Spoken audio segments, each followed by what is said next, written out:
Puji Tuhan, pemuda remaja yang dikasihi Tuhan, pada malam hari ini kembali kita akan mendengarkan pemberitaan firman Tuhan. Sebelumnya mari kita berdoa. Tuhan Yesus yang baik, terima kasih Tuhan untuk kesempatan yang indah pada malam hari ini.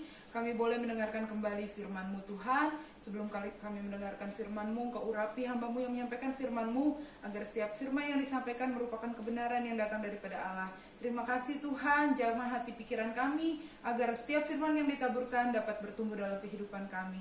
Di dalam nama Tuhan Yesus kami siap mendengarkan firman-Mu. Haleluya, amin. Puji Tuhan, firman Tuhan pada malam hari ini saya beri judul Tuhan Yesus selalu peduli. Kita buka ayatnya di dalam Matius 12, ayatnya yang ke-20 dan 21. Matius 12, ayat yang ke-20 dan 21. Saya harap teman-teman di rumah juga membuka Alkitabnya agar kita bisa membaca bersama-sama. Matius 12 ayat yang ke-20 sampai 21. 1, 2, 3. Buluh yang patah terkulai tidak akan diputuskannya, dan sumbu yang pudar nyalanya tidak akan dipadamkannya, sampai ia menjadikan hukum itu menang, dan padanya lah bangsa-bangsa akan berharap. Puji Tuhan, firman Tuhan pada malam hari ini ayat yang sering sekali kita baca, bahwa buluh yang patah terkulai tidak akan diputuskannya, sumbu yang pudar nyalanya tidak akan dipadamkannya. Kalau kita lihat judul perikop dari ayat pembacaan kita hari ini adalah Yesus hamba Tuhan. Ayat ini merupakan penggenapan dari nubuatan Nabi Yesaya. Kalau kita lihat di dalam Yesaya 42 ayat yang ke-3, kata-katanya sama, buluh yang patah terkulai tidak akan diputuskannya, dan sumbu yang pudar nyalanya tidak akan dipadamkannya, tetapi dengan setia ia akan menyatakan hukum. Dengan judul perikop ini kita bisa mengetahui bahwa hamba Tuhan yang dimaksudkan oleh Yesaya, karena di Yesaya itu perikopnya, judul perikopnya juga adalah hamba Tuhan. Jadi dapat kita lihat di Matius menjelaskan bahwa hamba Tuhan yang dimaksudkan oleh Yesaya adalah Yesus sendiri. Bagaimana Yesus bisa disebut hamba Tuhan? Karena Yesaya menjelaskan tentang nubuatan tentang Mesias, dan Yesus adalah Mesias itu.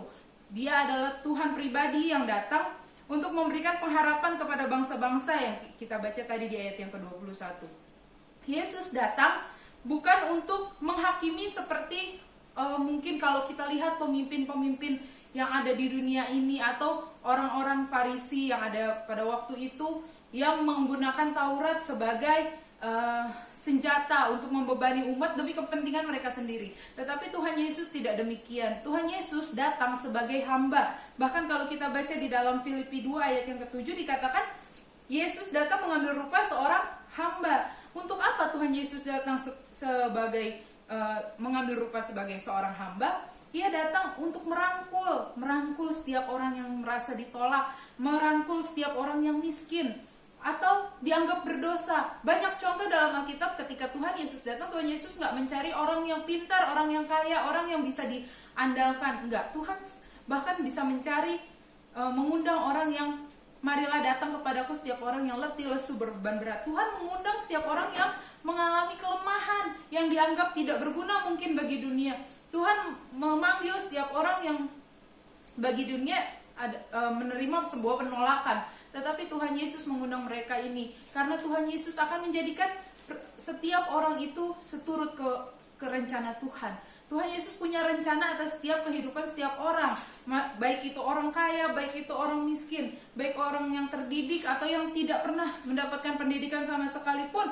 Tuhan Yesus mengasihi setiap orang. Ia tidak memandang rupa, ia tidak memandang harta, ia tidak memandang apapun yang ada dalam kehidupan kita, karena dia mengasihi kita sepenuhnya. Kasih Tuhan adalah kasih yang sempurna. Tuhan datang ke dunia untuk memberi kelegaan. Dan di ayat yang kita sudah baca tadi dikatakan, ia tidak akan mematahkan buluh yang terkulai. Orang-orang yang lemah di dunia ini mungkin bisa digambarkan seperti buluh yang terkulai. Orang-orang yang mungkin tidak ada harapan lagi untuk bangkit. Tapi nubuatan Nabi Yesaya ini digenapi dalam diri Yesus. Digenapi secara sempurna. Karena betapa besar perhatian dan kasih Yesus kepada setiap orang yang lemah. Tuhan Yesus memperhatikan setiap orang yang sakit, orang yang berdosa, yang butuh pertolongan. Tuhan Yesus mencari orang-orang yang demikian. Kalau kita mungkin dalam pekerjaan, ketika kita mencari pekerjaan, pasti perusahaan mencari orang yang pandai, orang yang bisa diandalkan untuk perusahaannya, orang yang bisa mau bekerja keras. Banyak kriteria. Tetapi Tuhan Yesus tidak memiliki kriteria. Asal kita mau percaya sama Tuhan, Tuhan dapat memulihkan kehidupan kita. Banyak contoh dalam Alkitab mengatakan bahwa Tuhan Yesus begitu peduli kepada keberadaan setiap manusia, kepada keberadaan setiap kita. Tuhan penuh kasih kepada setiap orang. Kalau kita ingat kisah tentang Petrus yang menyangkal Yesus, mungkin saat itu Petrus diliputi ketakutan yang luar biasa karena Tuhan Yesus mau disalibkan. Lalu Petrus menyangkal Tuhan Yesus sampai 3 kali. Tapi meskipun Petrus dalam keadaan yang mungkin bisa dianggap kok dia begitu ya sama Tuhan Yesus, bisa saja Tuhan Yesus gak mau mengampuni. Tapi justru Tuhan Yesus membangkitkan semangat Petrus kembali, sehingga ia bisa dipakai luar biasa oleh Tuhan Yesus. Kalau kita ingat tentang kisah perempuan berdosa yang akan dirajam batu, mungkin kalau orang di luar berpikir, buat apa menolong orang yang berdosa? Gak ada untungnya, ngapain? Yang ada kita ikutan kena masalah. Tetapi Tuhan Yesus justru mengasihi pribadi-pribadi yang seperti ini, yang sedang lemah seperti buluh yang patah terkulai. Dikatakan Tuhan Yesus tidak akan pernah mematahkannya. Jadi saudara, jangan sampai keadaan kita saat ini membuat kita lemah. Kita merasa, saya tidak berguna, buat apalah, pengharapan saya gak ada. Tapi kita percaya bahwa Tuhan Yesus mengasihi kehidupan kita. Bahkan kalau saudara ingat kisah 10 orang kusta, Tuhan Yesus nggak cari orang yang mungkin cari yang orang yang sehat, orang yang pandai untuk Tuhan pakai. Tuhan bisa pakai bahkan ketika 10 orang kusta datang kepada Tuhan Yesus, Tuhan bisa mengadakan mujizat kepada mereka. Tuhan Yesus mengasihi setiap orang. Bahkan ketika Tuhan Yesus memanggil murid-muridnya, Tuhan Yesus tidak melihat latar belakangnya atau latar belakang keluarganya. Bahkan ada yang berasal dari seorang pemungut cukai. Tuhan Yesus tidak pernah memandang latar belakang kita.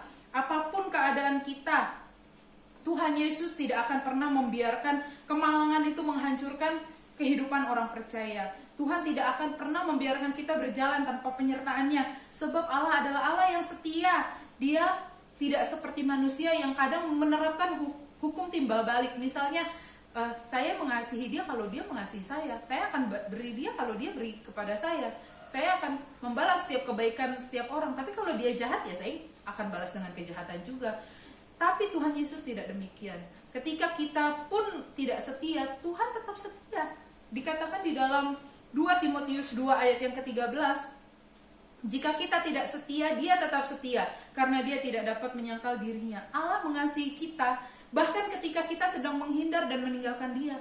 Tuhan tetap memperhatikan seluruh kehidupan kita, karena Tuhan ingin mengubah, memulihkan kehidupan kita menjadi hidup yang berharga.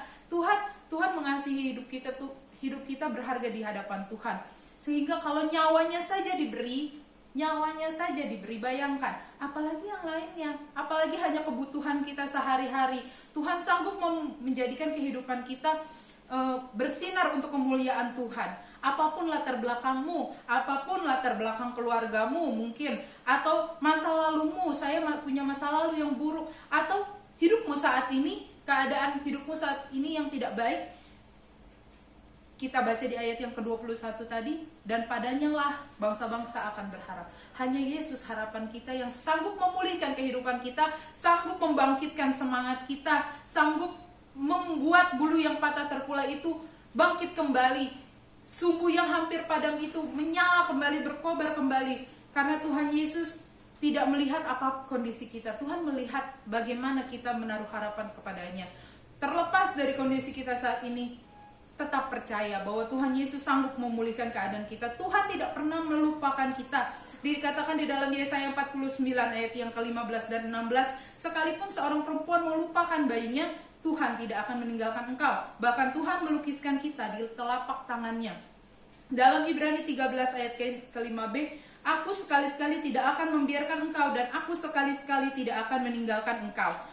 Tuhan Yesus selalu peduli akan kehidupan kita. Ia mau memulihkan seluruh kehidupan kita. Tuhan mau lihat kita bangkit. Bahkan Tuhan mau menyalakan kembali api dalam kehidupan kita, membakar semangat kita dalam melayani Tuhan. Jika saat ini kita mungkin mulai lemah, karena kita sudah terlalu lama tidak ibadah di gereja, kita ibadahnya di rumah, lalu kita mulai merasa bosan ya begini-begini aja.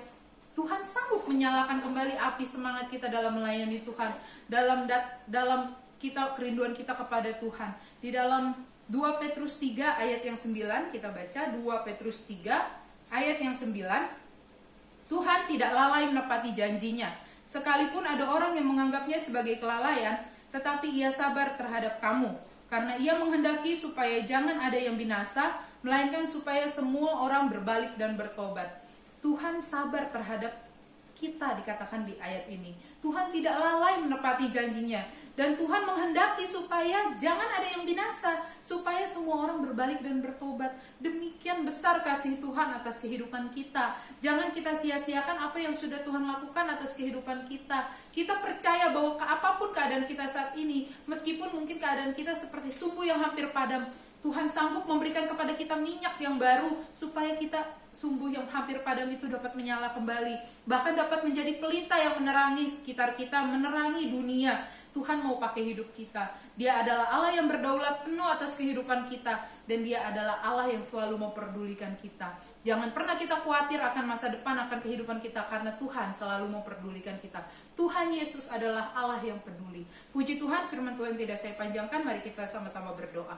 Tuhan Yesus, terima kasih untuk firman-Mu Tuhan, mengingatkan kami betapa Engkau mengasihi kami. Bahkan ketika kami lemah, ketika kami tidak ada harapan Tuhan, hanya Engkau-lah yang sanggup membangkitkan seluruh kehidupan kami, membangkitkan semangat kami. Kami mau serahkan seluruh kehidupan kami di dalam tangan-Mu Tuhan, karena ketika kami percaya, ketika kami serahkan seluruh kehidupan kami, sumbu yang hampir pudar itu Tuhan dapat nyalakan kembali. Kau dapat jadikan kami pelita yang dapat menerangi seluruh dunia, menerangi keluarga kami, menerangi seluruh kehidupan kami, dan kami dapat menjadi saksi-Mu dimanapun kami berada. Tanamkan firman-Mu ini dalam kehidupan setiap kami Tuhan, agar firman-Mu ini dapat kami lakukan dalam kehidupan kami. Kami dapat menjadi pelaku, bukan hanya pendengar, dan nama Tuhan dipuji, dipermuliakan. Terima kasih Tuhan, kami mengucap syukur di dalam nama Tuhan Yesus. Haleluya, amin.